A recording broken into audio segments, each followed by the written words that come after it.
प्रजातंत्र के इतिहास में संसद में आज एक काला दिवस था। चुनाव आयोग हिंदुस्तान में प्रजातांत्रिक और निष्पक्ष चुनाव करवाने वाली आखिरी इंडिपेंडेंट संस्था है। मोदी जी उसे भी मोदी इलेक्शन कमीशन बनाना चाहते हैं।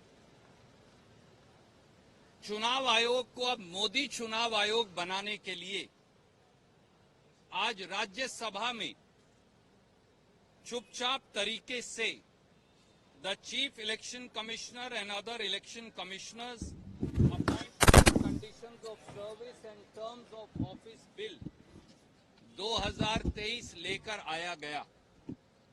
उसका निशाना बड़ा सीधा है। सुप्रीम कोर्ट की एक संवैधानिक खंडपीठ ने अनूप बरनवाल के केस में साफ तौर से कहा कि चुनाव आयोग अगर निष्पक्ष नहीं होगा तो प्रजातंत्र देश में कायम नहीं रह सकता। इसलिए मुख्य चुनाव आयुक्त की नियुक्ति के लिए 3 व्यक्तियों का पैनल बनाया गया था, जिसमें हिंदुस्तान की सुप्रीम कोर्ट के मुख्य न्यायाधीश, प्रधानमंत्री और विपक्ष के नेता हों, ताकि एक बैलेंस रहे। आज सुप्रीम कोर्ट की संवैधानिक खंडपीठ की उस जजमेंट को निरस्त करने के लिए राज्यसभा में एक गैर कानूनी कानून इंट्रोड्यूस किया गया। दुर्भाग्य से इतना शोरगुल करवाया गया ताकि रूल 67 रूल्स ऑफ बिजनेस में न विपक्ष की बात सुनी जाए और न उस पर परिचर्चा हो। हमारे 3 सीधे सीधे विरोध हैं। नंबर 1, इस कानून के माध्यम से सुप्रीम कोर्ट की 5 सदस्यीय कॉन्स्टिट्यूशन बेंच के फैसले को निरस्त करने का घिनौना षड्यंत्र मोदी सरकार कर रही है। नंबर 2, इस कानून के बनने के बाद चुनाव आयोग निष्पक्ष नहीं रह पाएगा, क्योंकि अब मुख्य चुनाव आयुक्त की नियुक्ति प्रधानमंत्री खुद, उनके एक और मंत्री और विपक्ष के नेता करेंगे। यानी कि 2 लोग सरकार के होंगे, एक विपक्ष का होगा, और पूर्ण बहुमत से वो जिसे मर्जी चाहें अपने पिछलग्गू व्यक्तियों को मुख्य चुनाव आयुक्त और चुनाव आयुक्त बना सकेंगे। तीसरा, हिंदुस्तान के संविधान में सेग्रीगेशन ऑफ पावर है, यानी जुडिशरी और एडमिनिस्ट्रेटर या लेजिस्लेचर एक दूसरे की ताकत नहीं छीन सकते। इस कानून से जो एक बैलेंस बनाया गया था सुप्रीम कोर्ट के कॉन्स्टिट्यूशन बेंच के द्वारा, उसे खत्म करने की कोशिश की जा रही है। हमारी 3 इसके अंदर विरोध हैं। इससे चुनाव आयोग को मोदी चुनाव आयोग बनाने का षड्यंत्र है। चुनाव आयोग की स्वायत्तता यानी इंडिपेंडेंस खत्म हो जाएगी और चुनाव आयोग मोदी सरकार का पिट्ठू भर बनकर रह जाएगा, जहां उनके चहेते लोगों की नियुक्तियां होंगी। ये बिल, ये कानून सरासर गैर कानूनी है और गैर कानूनी तरीके से शोरगुल में इसलिए पेश किया गया ताकि विपक्ष की और देश की आवाज ना सुनी जा सके। मेरे साथी ने इस पर बाकायदा मोशन भी दिया था। मैं उन्हें अनुरोध करूंगा कि वो इस पे अपनी बात कहेंगे। As it has been stated, there has been attempt to subvert the democratic process of this country. The Supreme Court had ruled that the Election Commission should be appointed through a due process, which should be independent. And since the bill was coming, I would just limit myself to the Rule 67. As per the Rule 67, a member is entitled to move a motion objecting the introduction of a bill. I had given a motion under Rule 67 objecting the introduction of this said bill, which is to subvert the democracy of this country, which is to subvert the independent ruling of the Supreme Court, which is to make sure that the whole election process is being rigged by the ruling party. And my name was called out by the chairman.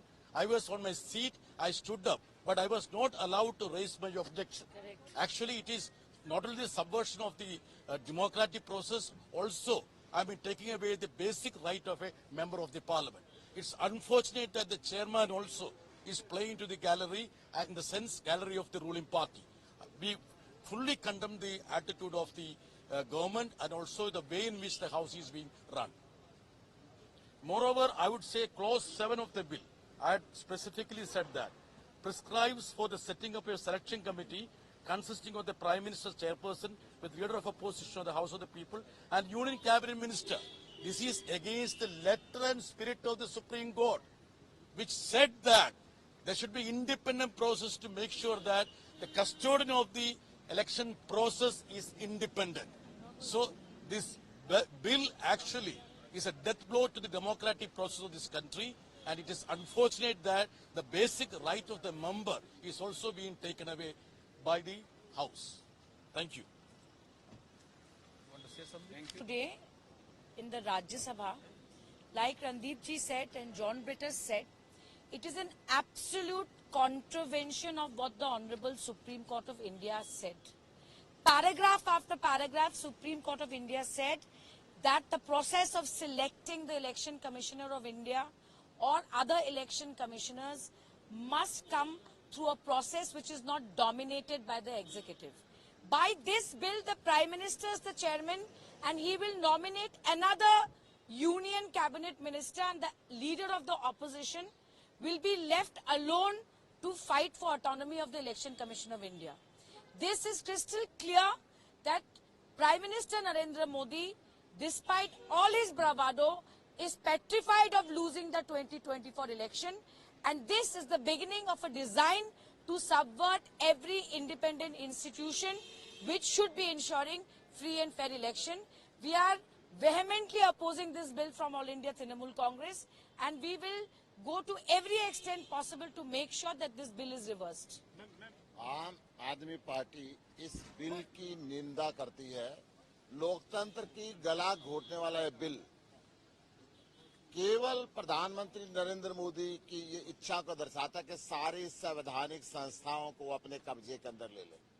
Supreme court द्वारा निर्मित कानून के तहत इस चुनाव आयुक्त की नियुक्ति के लिए प्रधानमंत्री, मुख्य न्यायाधीश और नेता प्रतिपक्ष, 3 अलग अलग अथॉरिटीज के द्वारा चुनाव आयुक्त की नियुक्ति होनी थी, परंतु प्रधानमंत्री चाहते हैं 2 व्यक्ति बीजेपी का और 1 विपक्ष का, वो मिलकर चुनाव की नियुक्ति करें, यानी कि बीजेपी के व्यक्ति को चुनाव आयुक्त बनाएं और वो बीजेपी को चुनाव के अंदर जिताएं और देश का लोकतंत्र खत्म हो। आज संसद के अंदर राज्यसभा में जब इस बिल का अपोज करने के लिए रेजोल्यूशन दिया गया, उसको भी नहीं सुना गया। लोकतंत्र का गला जिस प्रकार दिल्ली सेवा बिल के अंदर घोटा गया, इसी प्रकार मुख्य न्यायाधीश की नियुक्ति के अंदर लोकतंत्र का गला घोटा जा रहा है और समूचा विपक्ष, सारी इंडिया टीम और सारा देश प्रधानमंत्री नरेंद्र मोदी की इस लोकतंत्र की गला घोटो नीति का विरोध करती है। टाइमिंग को लेके भी क्या आप लोगों के दिमाग में कुछ सवाल आ रहा है, क्योंकि अब जब ये सत्र खत्म ही होने को है, यहाँ इंट्रोड्यूस होता है तो अगली जो होगी बात अगले सत्र में होगी, जो कि सिर्फ कुछ महीने पहले ही है। लोकसभा जो चुनाव है, आम चुनाव है, उनसे पहले बात बड़ी साफ है। लोकसभा 2024 सामने है। लोकसभा का चुनाव मोदी सरकार हारने की कगार पर खड़ी है। हिमाचल और कर्नाटक का चुनाव हारने के बाद अगले 5 राज्य का चुनाव में भाजपा हार का सामना कर रही है और अगली हार उसके बाद लोकसभा में होगी। इसलिए पहले ही प्रजातंत्र का अपहरण करने के लिए, प्रजातंत्र को बेड़ियों में जकड़ने के लिए, प्रजातंत्र को बंधक बनाने के लिए, प्रजातंत्र को अपनी दासी बनाने के लिए मोदी सरकार ये बिल लाई है, ताकि अंधा बाटे सीरनी मुड़ मुड़ अपने को दे। खुद का मुख्य चुनाव आयुक्त होगा, खुद के चुनाव आयुक्त होंगे, खुद का इलेक्शन कमीशन होगा, खुद का नतीजा होगा। ना प्रजातंत्र की जरूरत, ना सुप्रीम कोर्ट की जरूरत, ना संसद की जरूरत, ना बांस रहेगा, ना बांसुरी बजेगी। प्रजातंत्र को बंधक बनाने का ये कानून है, क्योंकि जब चुनाव आयोग ही नहीं रहेगा, चुनाव आयोग की स्वायत्तता जब भाजपा के पिछलग्गू दल में बदल जाएगी, तो तो फिर प्रजातंत्र जिंदा कैसे रह पाएगा।